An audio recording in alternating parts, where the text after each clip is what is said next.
అమ్ముకునేవాడు ఏం పర్లేదు కొనొచ్చు తినొచ్చు అనే చెప్పాడండి. కానీ మనం మాత్రం కొన్ని జాగ్రత్తల్లో ఉండాల్సిందే. బర్డ్ ఫ్లూ H5N1 అంటారండి. ఎప్పటి నుంచో తెలిసిందే. బర్డ్ ఫ్లూ అంటే కోళ్ళకు వస్తుందని తెలుసు. కోళ్ళకి ఏదో ఒక వైరస్ వల్ల వస్తుంది, ఒకేసారి విపరీతంగా కోళ్ళన్నీ చచ్చిపోతాయి. అలా అని ఆ కోళ్ళు అంటే ఆ జబ్బున్న కోళ్ళు మనం తింటే మనం కూడా ఇబ్బందుల్లో పడే అవకాశం ఉంటుంది. ఇక జ్వరం దగ్గర నుంచి, జలుబు దగ్గర నుంచి, ముక్కు బాగా కారడం, ఇలాంటి లక్షణాలు చాలా ఉంటాయి. ఇవన్నీ తెలిసిందే. ఇప్పుడు ఈ బర్డ్ ఫ్లూ గొడవ ఏంటి అంటారా? రీసెంట్గా ఆంధ్రప్రదేశ్లో వెస్ట్ గోదావరి జిల్లాలో బర్డ్ ఫ్లూ వచ్చిందండి. అక్కడ చాలా కోళ్ళు చనిపోయినాయి.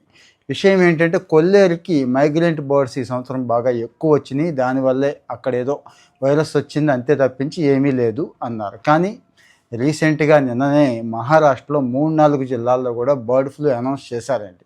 కొన్ని వేల కోళ్ళని డిస్ట్రాయ్ చేసేశారు, గుడ్లు కూడా అంతే. ఇక్కడ మనం నేర్చుకోవాల్సింది, చేయాల్సింది ఏంటంటే ఇలాంటి సిమ్టమ్స్ ఉన్నప్పుడు, ఇలాంటి పరిస్థితులు ఉన్నప్పుడు కాస్త చికెన్ తగ్గించడం మంచిది. గుడ్లు కూడా కొంతమందికి ఇప్పటికీ కూడా సరిగా ఉడికించకుండా తీసుకోవడం, అంటే రకరకాల ఐటమ్స్ పేరు చెప్పి, గుడ్లేమో రా ఎగ్స్ తీసుకోవడం చేస్తూ ఉంటారు కదా.